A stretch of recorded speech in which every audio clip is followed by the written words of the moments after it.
Hola, hoy voy a hablarles del pensamiento político en la Edad Moderna. Esta época llena de transformaciones inicia en el descubrimiento de América en 1492 y finaliza con la Revolución Francesa en 1789. ¿Pero qué tantas transformaciones ocurrieron durante este periodo? Vamos a verlo.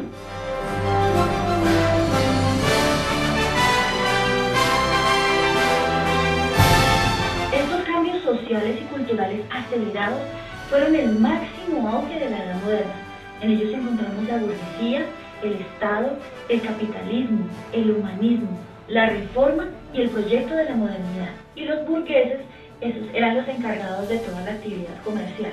Los cruzados empezaron a construir a las orillas de las murallas unos caminos para conectarse entre sí. Estos caminos servían para ofrecer bienes y servicios a los viajeros. Finalmente eran utilizados como fuente económica. Pero entonces al interior de los reinos también se vivían situaciones de guerra. Los señores feudales empezaron a irse en contra del rey y es entonces cuando el rey toma tres decisiones muy importantes. Estas tres decisiones del rey fueron: primero, va a desarmar la población; segundo, va a reclamar como derecho propio hacer la guerra; y tercero, va a retirarle la autonomía a los señores feudales. El rey emprendió campañas reclutando hombres jóvenes. Es ahí donde se fundan los ejércitos, cuando ellos van a la guerra por una sola población. Desaparecen las figuras feudales. Al quedar un solo territorio, empiezan las guerras entre reinos por lo político y lo territorial.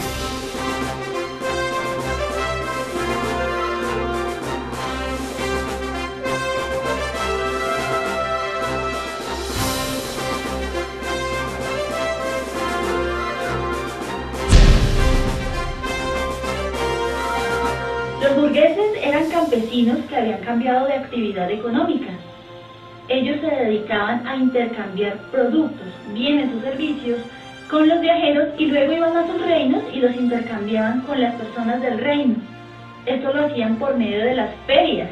Es ahí donde nacen las ferias, que eran paradores turísticos. Ellos eran itinerantes, es decir, que se movían de un lado a otro, en donde le ofrecían a los viajeros alojamiento y también bienes o servicios que comercializaban. Los burgueses empezaron a enriquecerse y esto lo hacían por medio del trabajo, porque estas ferias, este intercambio comercial les permitió tener un poder adquisitivo muy grande, tanto que querían parecerse a los nobles. Fue así como empezaron a imitar su lenguaje, su manera de comportarse, de vestirse. A los burgueses los caracterizaba que tenían poder económico, pero no político. Vivían en las ciudades, eran comerciantes, artesanos, intelectuales y prestamistas. El Estado es un fenómeno de carácter político y se refiere a la institucionalización del poder político.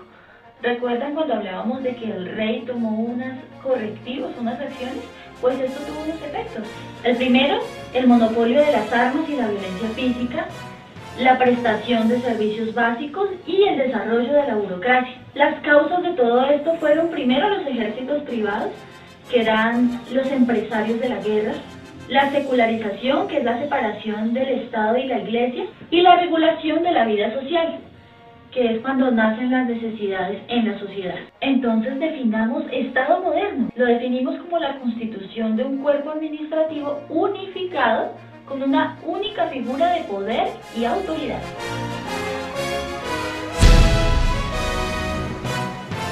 El capitalismo es un sistema económico basado en el dinero como valor simbólico. ¿Recuerdan las ferias? Era allí donde se hacían intercambios comerciales. En ese tiempo se utilizaban los metales que eran oro, plata y cobre para hacer estos intercambios. Las personas llevaban estos metales a las casas de cambio, que hoy llamamos compraventas, y allí recibían un cupón, un papel, que tenía un valor simbólico. Con este papel iban a las ferias e intercambiaban por bienes o servicios. El rey ve la necesidad de crear algo que tenga un valor adquisitivo, y es ahí donde nacen las monedas. Por eso, una de las primeras características del capitalismo es el surgimiento de la moneda. Pero además de esto, vemos cómo los gremios o personas que tenían una misma actividad económica se agrupaban y unificaban esos precios. ¿Qué es el precio? El precio es el valor simbólico que le damos a una mercancía. Por eso, otra de las características del capitalismo es la aparición de los precios y de los gremios. Pero eso no quedó ahí, sino que las transformaciones en el tema agricultor también fueron otra característica del capitalismo. Porque en la medida en que el comercio aumentaba, era necesario aumentar la producción de toda la mercancía. Ya no se producía solo para el consumo, sino que se hacía también para la comercialización. Se ve la necesidad de tecnificar el campo, es decir, producir más en menor tiempo, y también se aplica la lógica de la acumulación. Es decir, que las personas producían, ahorraban, producían y seguían ahorrando para acumular así más riqueza.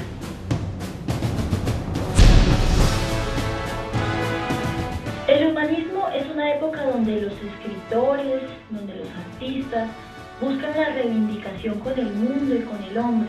El humanismo pasa de una visión teocéntrica, que es la de Dios, a una antropocéntrica, que es el dominio del hombre en el mundo.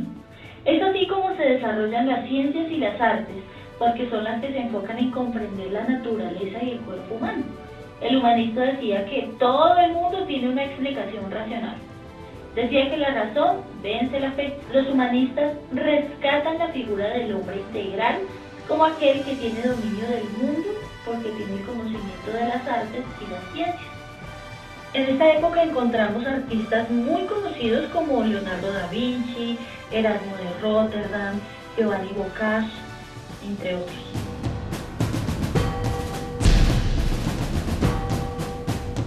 La reforma del cristianismo en el siglo XVII es la causa de la reforma, que es la ruptura de la unidad al interior del cristianismo. Es una transformación, es un cambio a la manera en cómo se ve el mundo. Tenemos dos conceptos muy importantes, que es el predominio de la razón, que significa que todo en el mundo tiene una explicación lógica. Y el conocimiento. El conocimiento puede ser objetivo, único y universal. El conocimiento objetivo es cuando el hombre es eterno a los fenómenos que estudia. El universal son las leyes genéricas a partir de un conocimiento particular. Y el unívoco, solo hay una manera para aproximarse al fenómeno y solo hay una verdad. Dentro de los autores más destacados durante la Edad Moderna encontramos a Hobbes, a Locke, Montesquieu y Rousseau. Hobbes y Locke nos hablaban del Estado y de un pacto social o un contrato social. Pero llega Montesquieu y nos dice que ni el Estado ni el contrato social se pueden dar sin la existencia de la ley. Luego en el siglo XVIII aparece Rousseau para hablarnos del progreso, para explicar el crecimiento de la sociedad como progreso o un avance. Hemos dicho que la Edad Moderna es una época de grandes contrastes y transformaciones, pero es importante comprender que así como en la física surge una fuerza acompañada de otra, pero al mismo tiempo se le opone y le sirve de apoyo, así mismo ocurrió en la Edad Moderna. ¿Cómo es esto?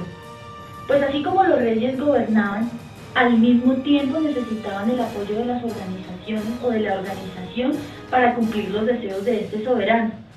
Fue así como sucedió en la Edad Moderna. Por eso los monarcas se rodearon de muchos hombres sabios que fomentaron la educación y el desarrollo científico. Finalmente podemos dar una relación o conexión entre lo que pasaba en la Edad Moderna y la situación que vive actualmente Colombia. En la Edad Moderna los monarcas, los cortesanos se llenaban de lujos, vivían de una manera muy cómoda, mientras que los campesinos eran sometidos a una vida poco digna por el pago de los impuestos, por la participación en las guerras a los que los soberanos los obligaban a participar. En la actualidad vemos como los burócratas viven de una manera muy acomodada, tienen la oportunidad de hacer viajes, negocios, participar en el gobierno, tomar decisiones, mientras que los campesinos viven el conflicto armado y son obligados a partir y a dejar sus tierras. Los jóvenes además son reclutados para participar en la guerra, y esto es de manera obligatoria igual que en la Edad Moderna. Así que los tiempos han cambiado, pero las situaciones Muchas de estas situaciones se siguen repitiendo de una u otra forma. Vemos como el empleo de la razón abrió camino al progreso científico, que es algo que en la actualidad disfrutamos, gozamos y en la que trabajamos, no solamente aquí en Colombia, sino a nivel mundial. Muchas gracias.